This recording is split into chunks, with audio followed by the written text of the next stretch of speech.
moving on to the final topic of the night, and that's the draft stories, the key draft stories and the best draft stories of the night.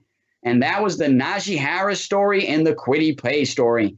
I mean, if you got a box of Kleenex near you, get ready, because these are feel-good stories that I know both of us really liked, and we were happy to put on the show and happy to be able to talk about. Yeah, no question. I mean, I think a lot of us here in New England know a little bit about Kwity Paye. Just an awesome story. There was a chance he was going to go to the Patriots at 15 if Mac Jones wasn't there and some other people. I didn't think he was quite that good, but I knew he would probably be a first rounder. Very good defensive end out of Michigan. But Kwity Paye actually was born in a refugee camp at the very end of, I believe, the Liberian Civil War. I mean, he was born in the middle of the Civil War, which is just crazy that his family, saw what they saw. There's stories about what his mother saw and all these different things that he kind of was born into.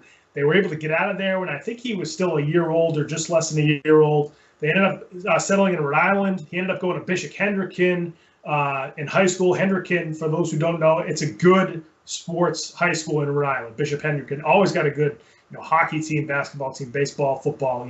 They're always a very good sports high school in the state of Rhode Island. Who's not totally known for their sports, but that school definitely is. And then goes to Michigan. The edge rushers, the linebackers, the defensive linemen, the offensive linemen, Michigan always produces good ones. It just seems like Don Brown, who was the head coach at Northeastern, then at UMass Amherst, then the defensive coordinator at Michigan. He always does a good job with his defenders. He was just fired a year ago, but he coached a lot of these guys with Kwity Paye, Josh Uche, Chase Winovich. A lot of these guys, McGrone, who we just saw the Patriots draft, they all played for Don Brown, and they're all really good players.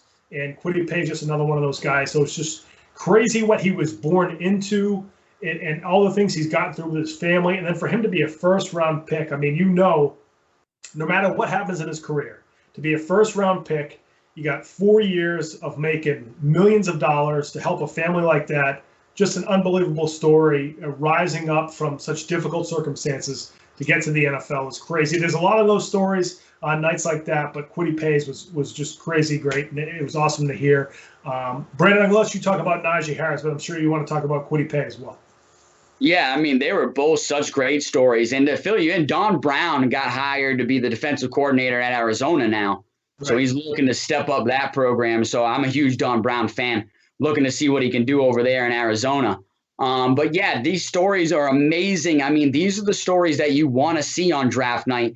These are the stories that I wanted to see. Unlike a Johnny Manziel who comes from a rich family and then just signed a rich contract, right? Don't get me wrong, love Johnny Manziel. A lot of people talk trash about him. I'm a huge Johnny Manziel fan. But I'm just saying there's two different sides of the story there. He came from a wealthy family, and then he signs himself $1 million contract, right? No change there.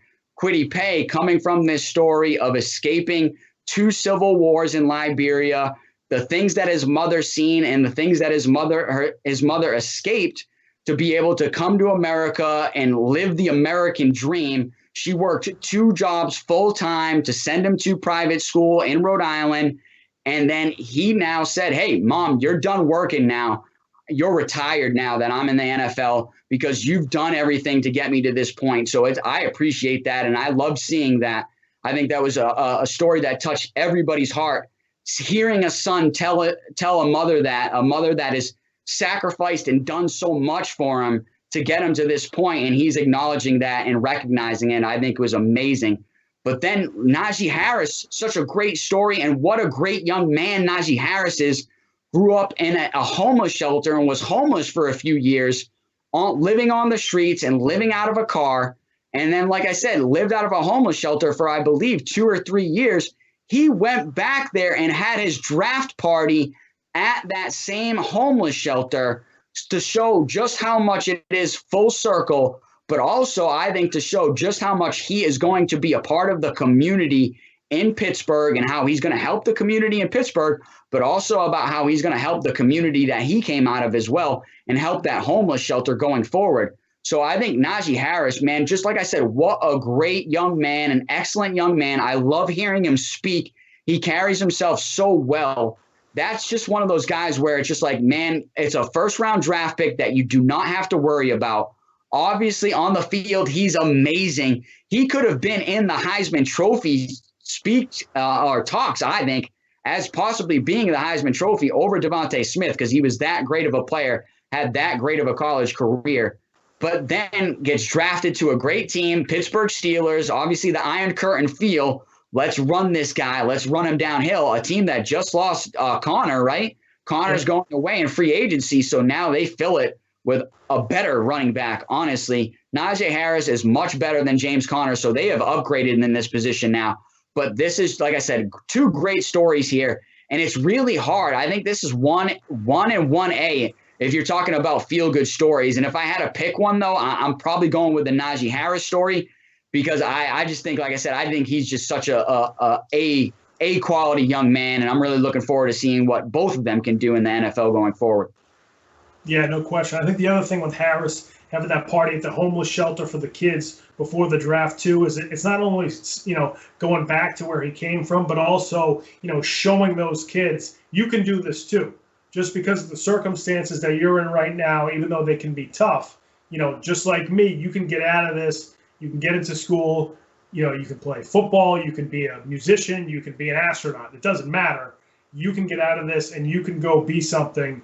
And that's why I think he went back and had that party with those kids. I think with those two stories are just awesome. Seeing Kwity Paye hug his mom. Ben does a nice job. He had those tweets up earlier, so really good stuff there. So just two awesome stories. There's a lot of them in the NFL, but those are two great ones that we saw over the weekend. Folks, again, thank you so much for joining us here at Comeback Sports. Again, if you want to call into the show, leave a voicemail. The phone number is right at the bottom of the screen. Make sure you call in there, leave a voicemail, or call in during our live show. This show's wrapping up, but we can take another caller next week or any of the following weeks of our shows. Also, again, you leave a voicemail, we'll play it on the air. We can answer that question. Also, our Twitter handles are at the bottom of the screen as well for both Brandon and myself. You can tweet us questions. You can tell us how we're doing on the show. We'd love to hear from you. Also, subscribe to our show on YouTube. You can jump into the live chat. We'll check out the live chat. You can send us an email at Comeback Sports. There's a lot of different ways you can contact us. Let us know how we're doing. Give us any questions. We'd love to answer them on the show if you want us to. That'd be a lot of fun. We'd love to see some more interaction from some of the fans watching this show. It's been a lot of fun this week, Brandon. We will see you next week, folks, here on Comeback Sports. Have a good night, everybody.